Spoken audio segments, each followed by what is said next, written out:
Start करते हैं अपने चैप्टर नंबर 3 के quiz. So let's start. Which correctly represent the accounting equation? कौन सी चीज अकाउंटिंग इक्वेशन को करेक्टली रिप्रेजेंट कर रही है? अकाउंटिंग इक्वेशन आपकी क्या थी? Assets equal to capital plus liabilities. Assets, company के जितने भी एसेट्स बराबर होते हैं किन चीजों के? दो चीजों से मिलकर बने होते हैं, या कैपिटल जो बिजनेस में ऑनर ने इन्वेस्टमेंट की है, या लाइबिलिटीज जाके जो डेट लिया हुआ है। तो इनको बराबर करके देख लेते हैं। आपके assets is equal to liabilities plus capital.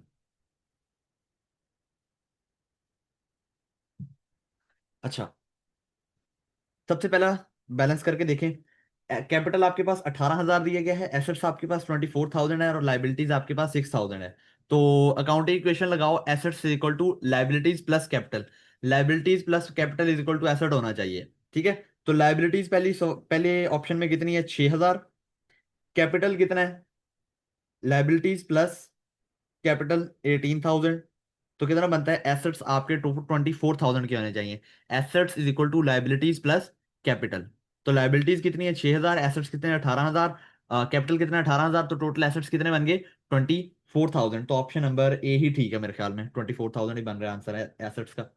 आगे नेक्स्ट अगला बी देखें, तो बी में उसने कहा है लाइबिलिटीज आपकी कितनी है? 6,000 की, प्लस कैपिटल आपका कितना है? 24,000। तो एसेट्स आपके कितने आने चाहिए थे? 30,000 के, जबकि एसेट्स कितने आ रहे हैं? 18,000। तो ऑप्शन नंबर बी गलत है। Then liabilities 18,000 plus capital 24,000। Assets आने चाहिए थे 42,000 के, कितने आ रहे हैं? 6,000 रुपए के, तो ये भी गलत है। लाइबिलिटीज 24,000, कैपिटल 6,000, 30,000 का आना चाहिए था, तो यहां पर भी एसेट्स 18,000 के आ रहे हैं। ऑप्शन नंबर 4 भी गलत है। तो ऑप्शन नंबर ए ही आपका ठीक आंसर है। कंफर्म कर दें। Under the duality concept which two of the following could be matched by in an increase in cash? वो कह रहा है डुअलिटी कॉन्सेप्ट के मुताबिक आपको पता है कि हर ट्रांजेक्शन का ड्यूअल इफेक्ट होता है। ठीक है। तो बताओ कि कौन से दो चीजें, इनमें से कौन सी दो ट्रांजेक्शन है जिससे कैश का इंक्रीज आता है? तो इंक्रीज इन एनदर एसेट, अगर आप कोई एसेट खरीद के लाते हो तो उससे तो कैश जाएगा। ठीक है। जब आप एक एसेट नया खरीद के लाओगे तो उससे तो आपका कैश जाएगा, ना कि आपके पास कैश आएगा। तो ऑप्शन नंबर ए नहीं है। इंक्रीज इन रेवेन्यू, हाँ, जब आपकी सेल बढ़ती है, जब आपकी सेल होती है, रेवेन्यू इंक्रीज होता है। सेल रेवेन्यू को बोलते हैं, रेवेन्यू सेल को बोलते हैं, एक ही बात है। तो जब आपका रेवेन्यू इंक्रीज होता है तो उससे क्या होता है कि आपके पास कैश की भी इंक्रीज आती है। ठीक है। इंक्रीज इन कैश आता है। Then an increase in expense, तो जब आपका खर्चा बढ़ता है तो उससे तो आपका कैश जाएगा ना। जब आप एक्सपेंस करोगे तो आपका कैश जाएगा। तो ऑप्शन नंबर सी भी गलत है। ऑप्शन नंबर बी आंसर है, and option number D he answer होगा। डी भी पढ़ लेते हैं। N increase in capital invested, हाँ, जब आपके बिजनेस में कोई कैपिटल लगाता है तो उससे क्या होता है?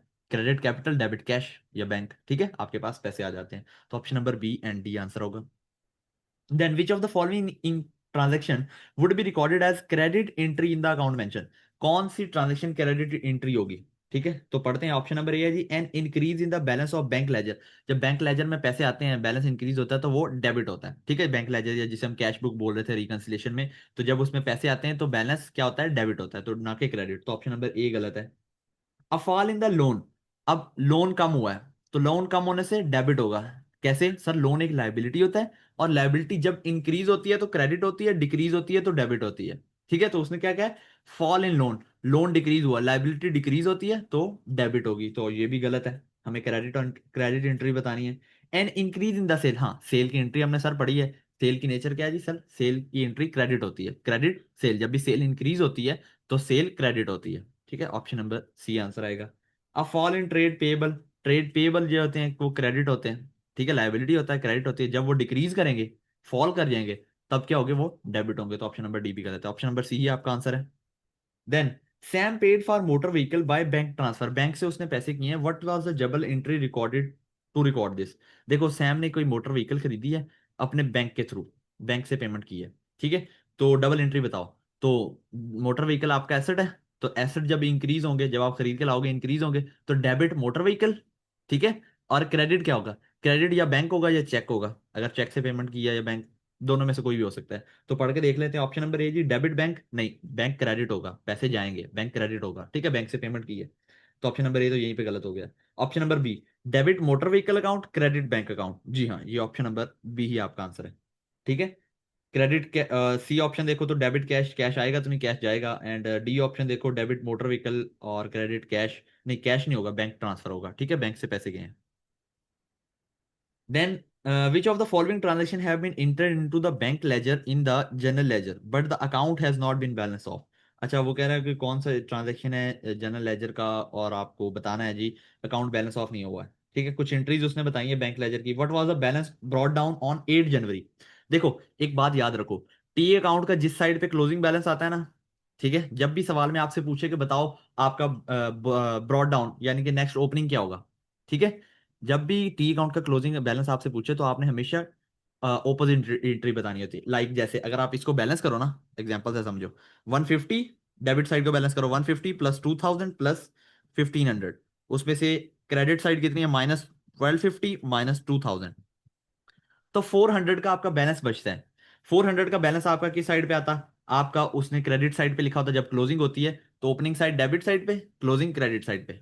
ठीक है, क्रेडिट साइड पे क्या आ रहा होगा, 400। लेकिन आपको इसको क्रेडिट नहीं बोलना, ये जब आपको हमेशा देखना था कि अगले साल जब ये ओपनिंग बनेगा तब क्या बनेगा। इस साल तो ये क्रेडिट बना है, ठीक है, ओपनिंग बैलेंस डेबिट साइड पे था, क्लोजिंग क्रेडिट साइड पे आ गया। जब ये नेक्स्ट ओपनिंग होगा आपको हमेशा वो बैलेंस बताना होता है। तो सर जब इस साइड पे क्लोजिंग था इस साल, ठीक है, नेक्स्ट साइड पे जाके क्या हो जाएगा, जब दोबारा इसका ओपनिंग बैलेंस शुरू होगा तो वो क्या शो होगा, डेबिट बैलेंस। वैसे भी अगर नहीं समझ आती इस चीज से भी तो देखो, डेबिट साइड पे बैलेंस कितना है, 150 प्लस 2000 प्लस 1500, ये याद रखना भी, 2000, 150 प्लस 2000 प्लस 1500। डेबिट साइड पे बैलेंस है 3650, क्रेडिट साइड पे चेक करो, 3250। डेबिट साइड पे बैलेंस कितना है, 3650, क्रेडिट साइड पे बैलेंस कितना है, 3250। तो सर बैलेंस किस साइड का ज्यादा है, सर डेबिट साइड का ज्यादा है, तो आंसर क्या आएगा, डेबिट 400। ठीक है, जब नेक्स्ट 8 जुलाई को बैलेंस ओपन होगा तो क्या आंसर आएगा सर, डेबिट 400, नॉट के क्रेडिट। हालांकि हम यहां पर लिखेंगे यही क्रेडिट साइड पे ही बैलेंस लिखेंगे, क्योंकि हमने जब अकाउंट क्लोज करना होता है, क्लोज करके हम नेक्स्ट जब ओपनिंग करेंगे तब डेबिट साइड पे जाएगा। ठीक है, इस साइड पे क्लोजिंग, नेक्स्ट साइड पे ओपनिंग। ठीक है, ये हमने डबल एंट्री में भी पढ़ा था। तो आपका क्या आएगा जी balance, debit balance of 400, option number C answer आएगा। ठीक है, तो जरा चेक कर लें जी। हाँ जी ठीक है जी, हमारे सारे के सारे सवालात बिल्कुल 100% ठीक है।